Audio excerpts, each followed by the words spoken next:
Thank you, and good morning, everybody. Morning. Hey, how's the blood sugar going? We're going to eat pretty soon, but just to kind of keep the energy up, would you all please stand up for just a quick second? I read a really interesting statistic in the magazine on the plane on the way up, and it said that 1 out of every 3 people in the world is ugly. So what I'd like for you to do is look at the person on your right and look at the person on your left. If they look pretty good, it could be you. Now, while you're standing up, what I want you to do is turn to the person next to you on either side and say, "Wow, you look fabulous." All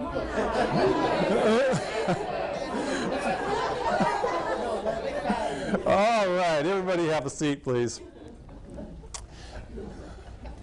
Like Leslie, I'm going to tell you just a couple more things about myself than were in my bio. And Leslie, by the way, that was just an incredible presentation, and I want you to know that I've decided to stop procrastinating a week from Friday. I'm going to do that. And so one of the things that you should know about me is that I have been selling for over 40 years, and I've sold a variety of different things. And so the stuff that I'm going to talk to you about today is based on experience, about things that I found out in my various careers worked really well, and some things that I found out really didn't work all that well at all. And the next thing that you should know about me is that my name really is Hugh Little. And I know what all of you thought when you heard my name, and that's why I have a really good sense of humor, because I've always been big for my age. When the other little kids in ballet class were in tutus, I was in 4/4s. So when you're always big for your age, and I still am, and you have a name like Hugh Little, you only have 2 options in life. You can learn to fight, or you can learn to laugh and have a good time. And I decided on the latter because I think it's a whole lot more fun. Now, there's one other thing that you should know about me, and that is the Red Cap. I am the founder and CEO of Red Cap Sales Coaching. And the hat actually came before the name of the company. It was all based on the hat, and the best piece of branding I ever did. Now, one other thing, David, I'm a little bit distraught because you gave us an example of a woman who went out and gave out her brochure to her hairdresser. That is just a marketing strategy that I don't have available. So I wanted y'all to know that. Now, what I'd like to talk about for a little while today is taking the icky and scary out of sales. Because I have a dream. Actually, I have a goal, a life goal. Before I shuck my shoes and move on to whatever's next, I would like to change the world's perception of sales. Because there's a negative connotation out there about sales. And so what I'm going to talk about today is kind of the tip of the iceberg. I'd like to talk to you for the next year or so about taking the icky and scary out of sales, but they only gave me 45 minutes. And so we're just going to hit a few high points. We're going to talk about a couple of things. We're going to have a little bit of fun. And at the end of the presentation today, if it's okay with you guys, I'm going to tell you how you can get more information. Would that be fair enough? All right, great. So what I'd like for you to do for just a second is close your eyes. And I want you to get in touch with how your body feels, your solar plexus, your chest, your throat. And I'm going to say a couple of words, and I want you to notice what happens in your body when I say those words. The first word is sales. The second one is salesman. The third one is salesperson. And the last one is selling. Okay, now open your eyes. What happened in your body when you heard those words, one of them or all of them? Any changes? I tensed up. You tensed up. Okay. You got excited. Woo! All right. I love it when people love sales. That's great. Any other reactions? Any tensing up in the solar plexus or any tightness in the throat about that word sales? Okay, some people yes, some people no. I'm sorry? When you said salesman, Uh-huh. I've got a tense in my throat. Uh-huh. Yeah, and there's a reason for that, and we're going to talk about that here in a minute. No, you should have said saleswoman too. Yeah, I could have done that. I could have done that. However, the stereotype isn't the pushy, aggressive saleswoman, is it? It's the pushy, aggressive salesman. And so I want you to think about something for a second. First of all, is there anybody here who doesn't think that you're a salesperson? Wow, what a great group. Usually I get some hands. Oh no, I'm not a salesperson, I just share things, is what I hear a lot. And I have a news bulletin for you. We all sell. Every one of us is a salesperson. And if you are in a relationship with somebody, you are a salesperson. You sell. If you have kids, you are sure enough a salesperson. If you work with someone or for someone or someone works for you, you are selling all the time. If you sit down and talk to meeting planners about speaking for their organization, or if you sit down and talk with somebody about becoming your client, if you're a coach, you are selling. In fact, if you're breathing, you are a salesperson. And that is absolutely the truth. And so it's not really a matter of whether we are or not, it's just a matter of how good we are at it. You see, it's very important how we see ourselves. The little girl in this picture has a pretty clear picture of who she is. The reflection that's coming back from the mirror is pretty much what it is. What she sees is what's really there. That's not always the case. Sometimes people look in the mirror and what they see there isn't at all what's realistic. In fact, I've been told that people who have eating disorders very often look in the mirror and what they see there is somebody who's very, very heavy and really needs to lose some weight. And when we look at them, we say, my goodness, if that person doesn't get a good meal here in the next 10 minutes, they're going to starve to death, because what they're seeing is not real. And so how we see ourselves is very important. When you think of yourself as a salesperson, how do you see yourself? Is it this guy? The stereotypical used car salesman? Or is it maybe this guy? Pushy and aggressive and talks too much and you can't get rid of him.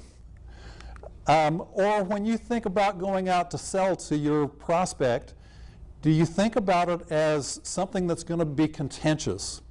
It's going to be a fight, and somebody has to win and somebody has to lose, and guess what? I'm going to win because I have to win because I need to earn a commission or I need to get a fee. Or maybe even more importantly, when you think about yourself as a salesperson, do you think that your prospects are going to view you in any of those ways that we just talked about? Are you afraid that maybe they're going to see you as the high-pressure salesperson or the person that they can't wait to get rid of and don't like to talk to, or that this is going to be a fight and they have to win? How many times have you gone out to buy a car and thought, I'm not buying anything today. You know, I'm just going to talk to them, I'm going to get some information, I'm going to take a test drive, and then I'm going to go home and I'm going to make a decision at home, and I'll go back if I really want to buy a car. Have you ever had that experience, going out to buy anything? And so you see, sometimes your prospects may view the upcoming sales presentation as being a contest that they have to win, rather than a really cool conversation that you're going to have.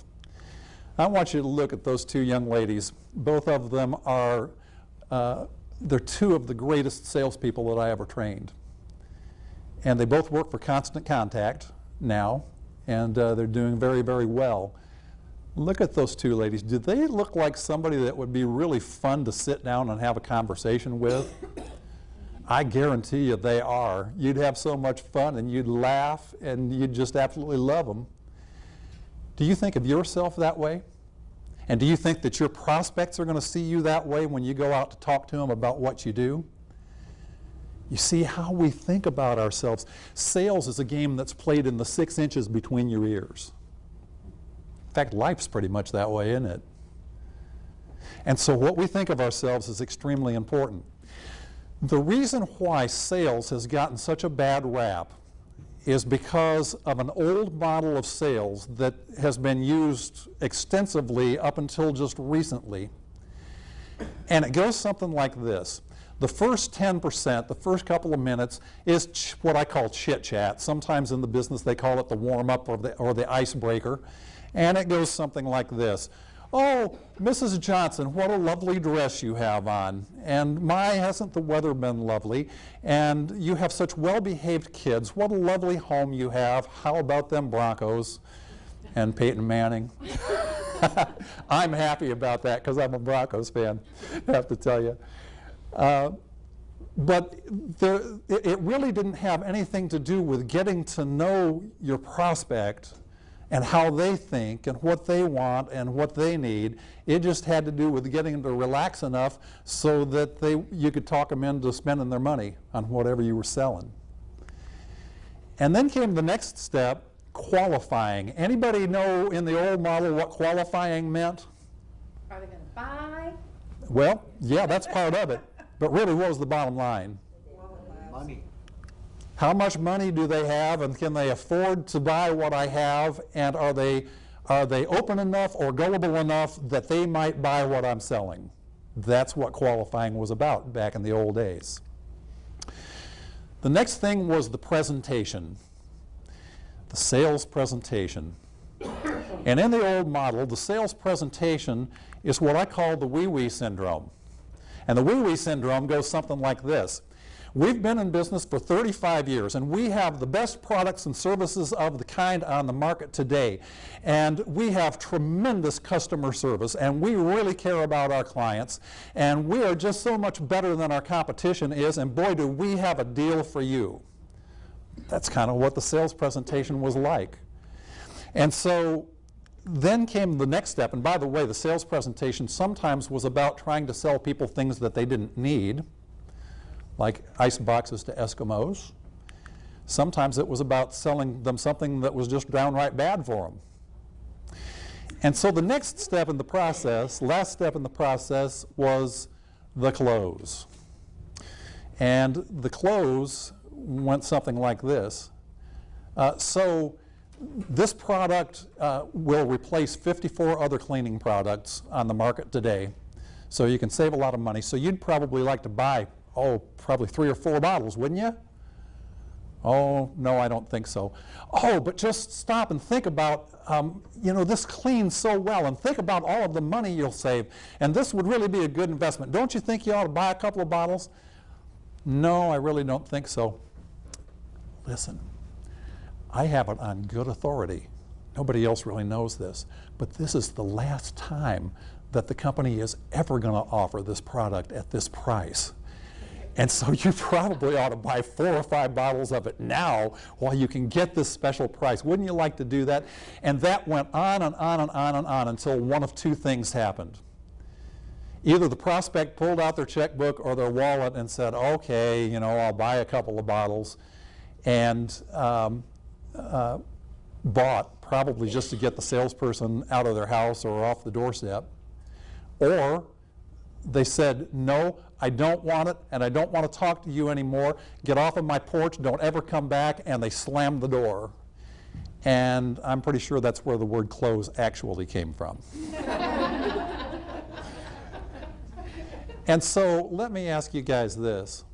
Have you ever been on the receiving end of a hard sell like that? I think any of us who are old enough to have bought anything probably have been on. And how did you feel? We talked about feelings a little bit ago. How did you feel when that salesperson was hard selling you? Angry. Well, pressured. What was that? Invaded. Disrespected. Absolutely. The very first time that I gave this particular portion of a talk was in a sales class, and when I asked that question, one of the people in the class said, kind of wrinkled up her nose, and she said, "Icky." And that's where the subtitle, "Take the Icky and Scary Out of Sales," really came from. Because what I'm going to show you here in just a minute is a system that flips that triangle upside down and takes all of the ickiness and all of the scariness out of the process for you and for your prospect. I have to tell you, though, about the very first sales training that I ever went to back in the early 70s when I was just a young, wet behind the ears insurance salesman. And it was in San Jose, California. It was in one of the arenas downtown.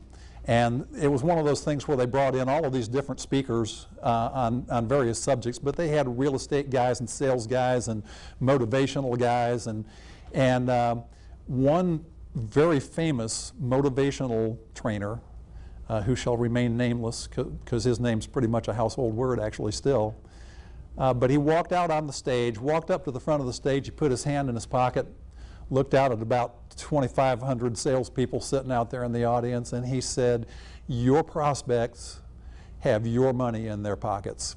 And your job is to do everything short of going to jail to get the money out of their pockets and into yours. Now, we laugh and we say, oh man, that's terrible. But do you know that that's the way that selling was done until just really a handful of years ago?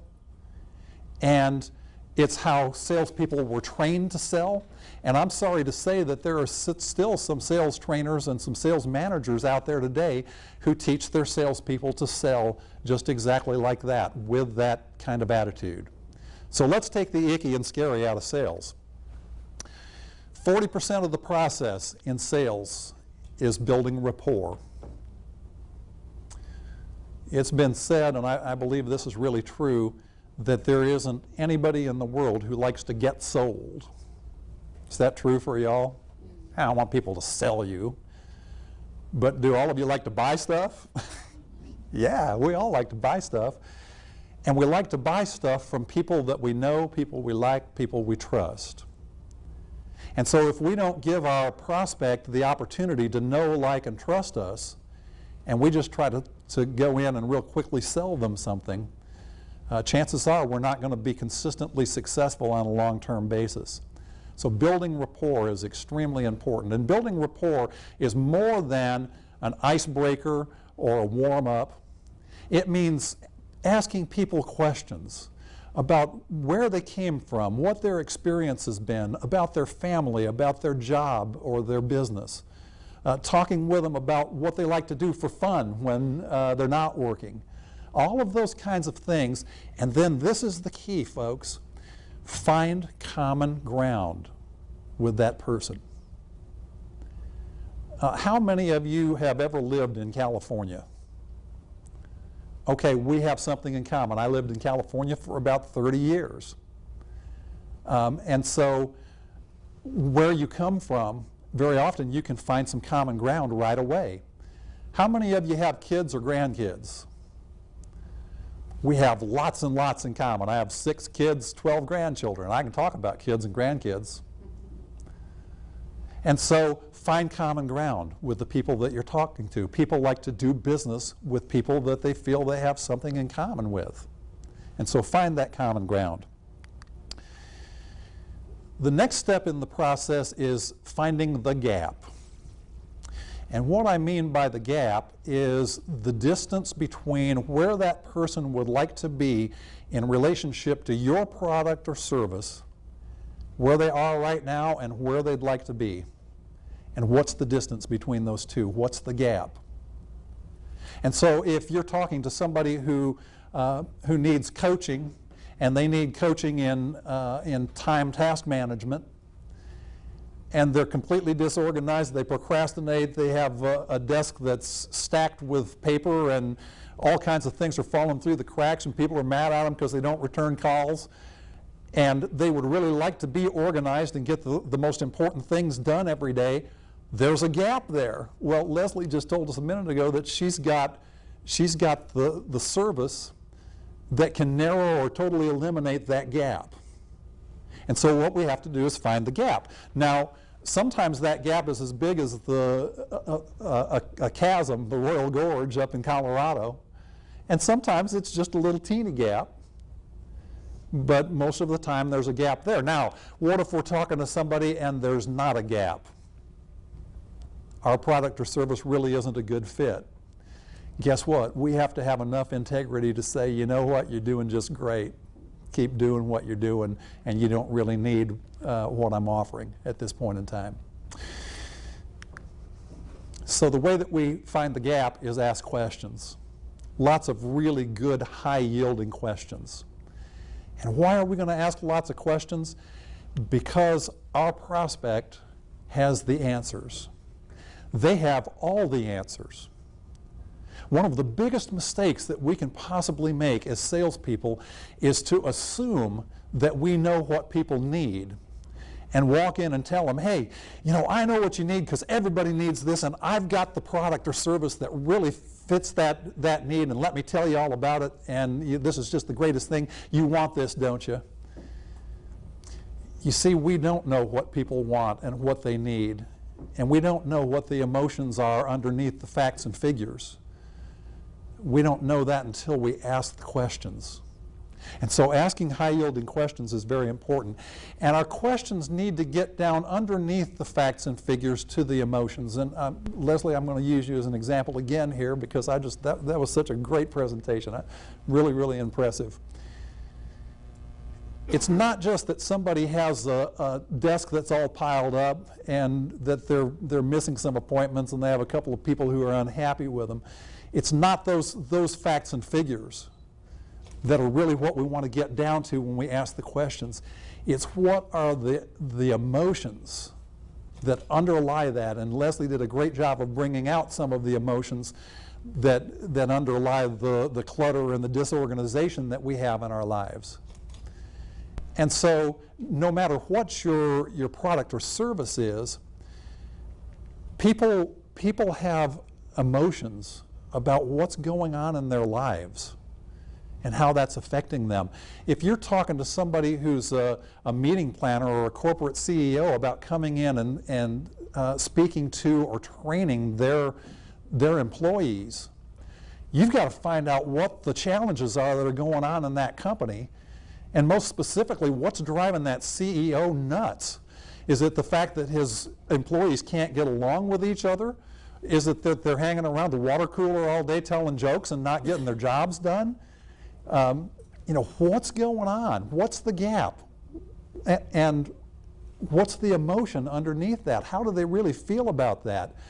And even more important than that, how are they going to feel when their desk is nice and clear and they know exactly what they're going to do today and they're getting all this great stuff done and they're being productive and they're making money and it's just absolutely incredible? How's that going to feel to them? You know, what would it be like if, you know, we could do this? And so the questions we ask need to be open-ended. There are a couple of times in a sales presentation when you ask a closed-end question, which is a question that can be answered yes or no. But most of the time, what we want to ask are open-ended questions to give our prospect the opportunity to express themselves, to talk to us, to have a conversation with us about what's going on. And so if you've gone to a Journalism 101 class ever, you know that whenever you're doing an interview, you ask the W questions and the H question. It's who, what, where, why, when, and how. Structure your questions. And I would suggest that before you go in to meet with anybody to sell them anything, that you have a list of at least 20 questions that you take in there with you. Sometimes when I work with my clients, we develop 45 or 50 questions that they can ask. And they take them with them on a clipboard or in a notebook, and they take notes as they ask the questions. And they don't necessarily ask every question every time, but they have a menu there. And so they make sure that they don't miss any of the questions that they really need to ask. And so then the next step in the process is offering a solution. Offering a solution to the problems that we've uncovered. And one of the mistakes that I think salespeople really make a lot of the time is that they go in and they just dump the kitchen sink. Everything that could possibly be known about their product or service, all of the details, the way that everything works, you know, they just give them the whole thing. And they just take the gunny sack and dump it out. You know, here's everything that I know about my product, my service, my company, and I'll even tell you a couple of things about myself. When you are talking with a client or a prospect, there's only one thing that they're really interested in. Actually, two. First of all, is this interaction with this person going to be fun? That's the first thing. Second thing is, what's in it for me? Does this person have anything that's worthwhile for me? Anything that will make my life better? So after you ask the questions, and you find out what they want and what they need and how they feel about the things that they want and need, why would you want to tell them about anything else other than what they're interested in? And so sell back to the answers that you got to the questions that you asked, and tell them why your product or service can give them just exactly what they want and just exactly what they need, and why it's going to have all of these tremendous benefits, and it's going to be the greatest thing since sliced bread, and they're just going to absolutely love it when their desk is cleared off. You see, you talk to them about what's important to them, not what's important to you when you go out to sell. And then the final step is what I call commitment and commencement.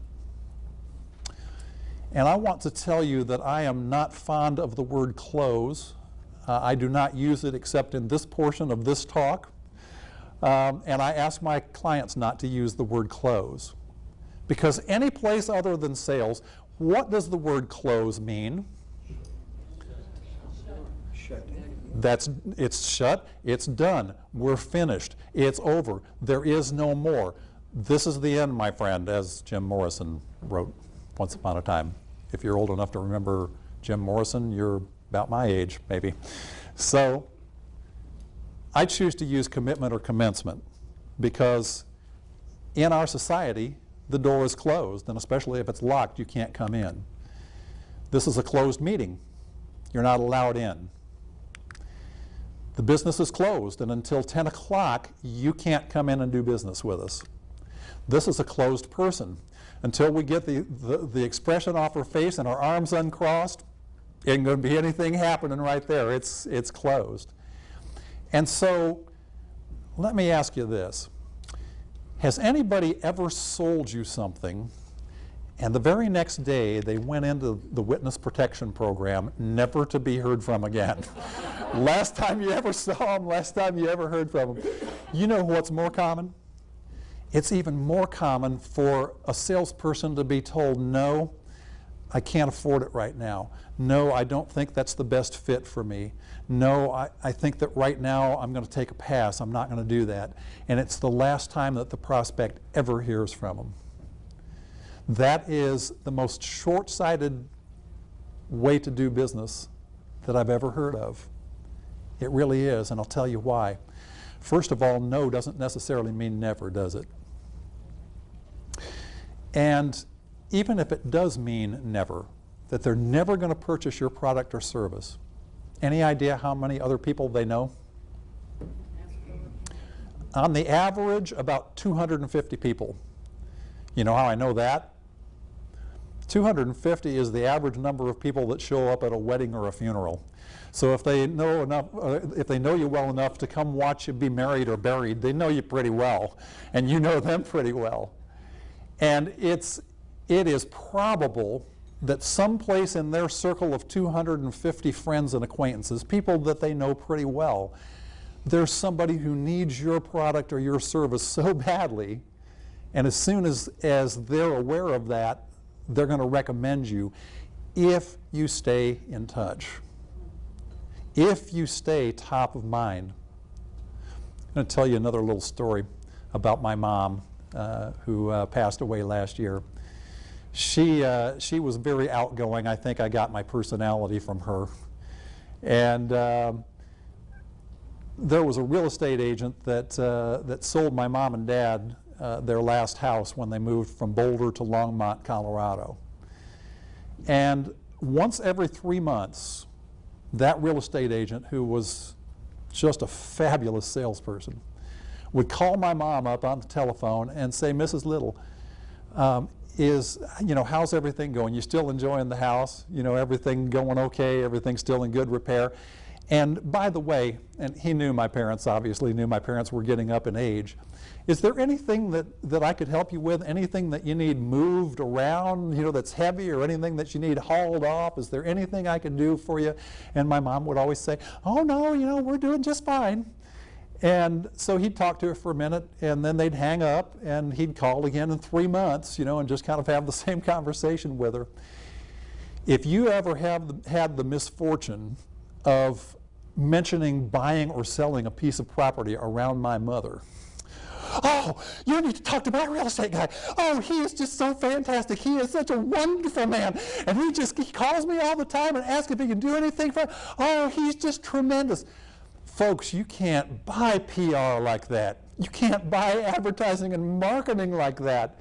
And all it cost this guy was a 5-minute telephone call once every 3 months.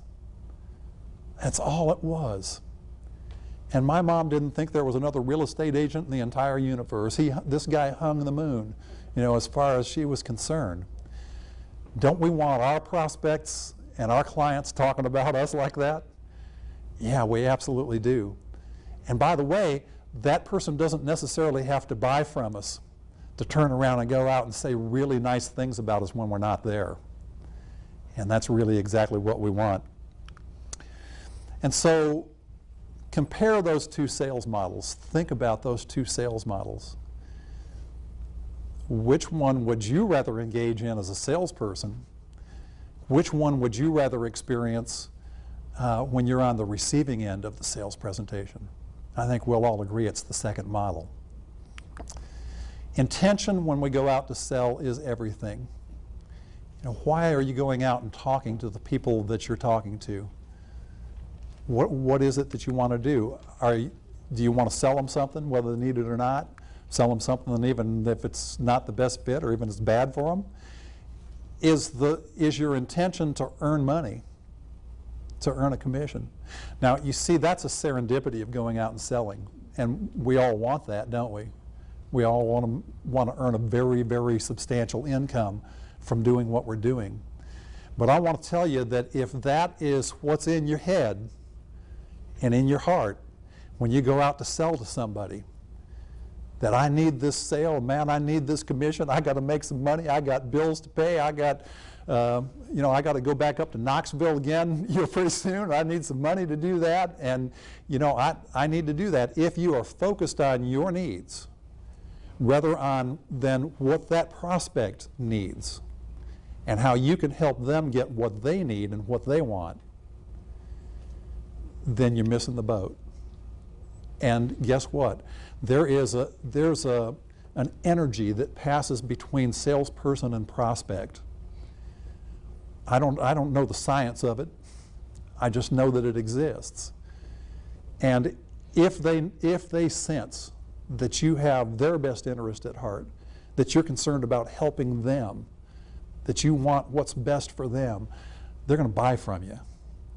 If they sense that you're there because you need to earn a commission and you're in it for you and you've got to do whatever you got to do, they're going to sense that and they're going to know that. Have you ever worked with a salesperson and they did a pretty good job of explaining the product or service, and it was really something that you wanted and needed and you'd like to have it, and it got down to the point where they were ready to ask you to buy, and you just kind of felt like, there's something wrong here. I'm not feeling comfortable, and I think I'll just tell them I want to think about it, and then I'll call them. And then, maybe you think about it and call them, or maybe you go find somebody else that you really know, like, and trust. And usually that kind of thing is just energy that's passing between prospect and salesperson. And so it's very, very important before we go out to sell that we make sure that our mindset is really in the right place. Helping people is what we need to be about. And I know that's what you're about. It's just that sometimes when life interferes, we forget that that's what our intention really is and that that's what we really need to do. And we start thinking about the pile of bills on the desk, or with the fight that we just had with our spouse before we walked out the door, which I understand now is really a good thing, David, right? If we have conflict, it'll make us grow. That's good. I wrote that down. I like that. But that can get in the way. Anything that goes on in our lives, if we focus on that instead of focusing 100% on that prospect and what they need, we're going to miss the boat. I want to tell you just very briefly about an 8-step sales process. And if your sales presentation is missing any of these, you need to get it put in there if you want to be successful in selling on a consistent basis. The first thing is building rapport, and we've already talked a little bit about that. Find common ground with people. Establishing a contract. And I don't mean the contract that you take a pen and sign at the end of the sales presentation. What I'm talking about here is a verbal contract that you make with your prospect before you ever start into the sales presentation. And that contract sets the stage for the entire sales presentation, because in that contract you ask for permission to ask questions. You ask for permission to tell them a little bit about your company, your product, and your service. And you make them a promise. And that promise is that you're not going to try to get them to do anything that they don't want to do, that you're just simply going to ask them at the end of the presentation whether they think what you do is a good fit, or you're going to ask them to select an option that's the best fit for them, and that if the answer is no, that it's perfectly okay to tell you that. Because what you want to happen is to have everybody be on the same page, know what's going to happen during that meeting, and relax so that you all can have a conversation. And that's what selling really is. It's a conversation. It's just a transferring of thoughts that you're excited about to somebody else to see if they get excited about it too. It's having a conversation. So establishing a contract, very important. Determining the prospect's needs, and we've already talked some about that. Determining what they want, what they need, how they feel about their situation. Asking good open-ended questions. Providing a solution is the next step in the process. And we've already talked about being sure that we sell back to what they said was important to them, rather than just talking about a whole bunch of stuff that we're interested in but nobody else is. In fact, here's a tip for you. Before you say anything about yourself, your product, your service, or your company, ask yourself the question, so what? Because that's exactly what your prospect is going to be asking themselves. So what? We've been in business for 35 years. So what? You know, what does that mean to me? Now, if you follow that up and connect the dots and say, we've been in business for 35 years, and man, we've seen some ups and downs, but we've not only survived, but we've thrived. And what that means to you is that if anything goes wrong with our product, or if there are any hassles or challenges, we're going to be here to take care of that. Because we have been for 35 years, we're going to be for the next 35 years. Okay, now there's a reason why you said you've been in business for 35 years. But unless you connect the dots, don't ever count on your prospect to connect the dots. That's a mistake. They won't do it. You need to do that for them. As the salesperson, you're the leader in the conversation. That doesn't mean that you're being overbearing and that you're monopolizing the conversation, but it means that you're setting the direction of it. Asking for the sale, boy, this is the one where salespeople generally have challenges. And asking for the sale is so, so, so very important. Another quick story. When I first started my business, I decided that I wanted to have credit card processing. And so I called a salesperson from Intuit because I had bought their bookkeeping system. And I knew that they had credit card processing services, and I'd done some checking on prices, and I knew already that their price was fairly well in line. And so got this salesperson on the telephone. Not a bad salesperson. The first thing he asked me was, what kind of business do you have? I said, well, I'm a sales coach. He said, great, so you're going to tell me how to sell you today? And we laughed, and so he went on. He told me some things about how safe and secure their system was and how the money was going to be in the bank the very next day and the pricing on it.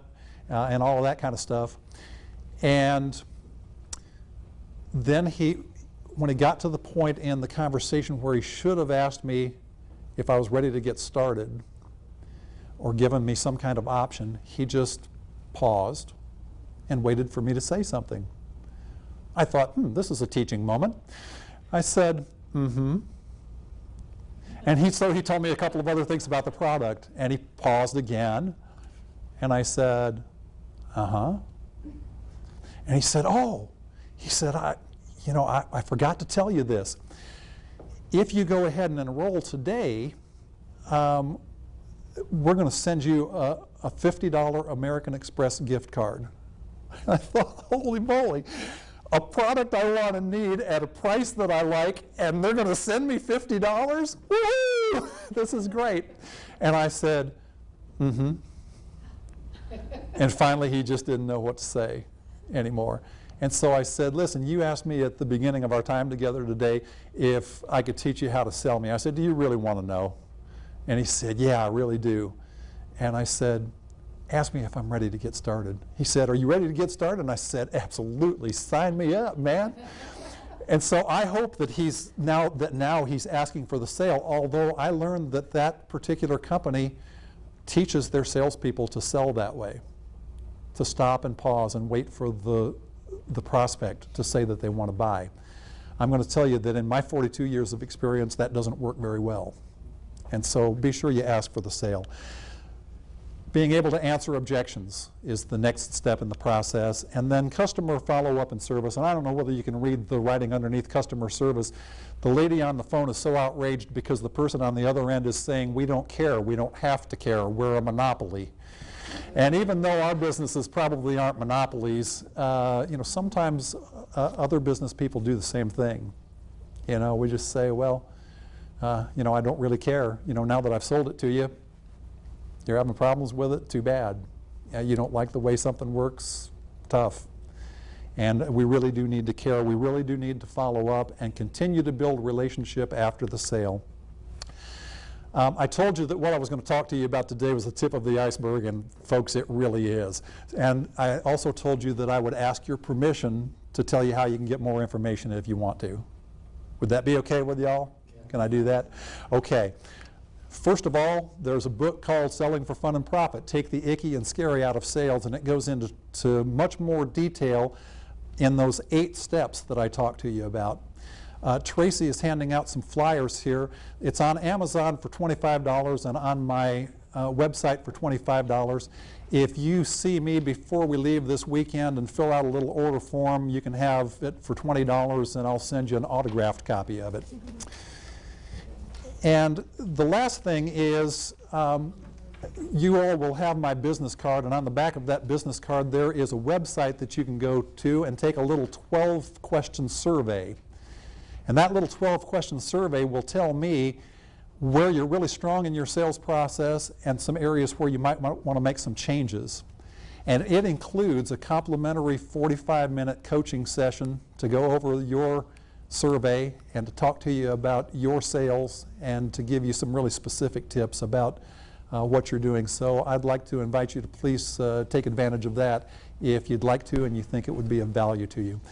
You guys have been so kind and so patient, and I know it's time to eat, and so thanks so much, and we'll be talking to you later on here on the weekend.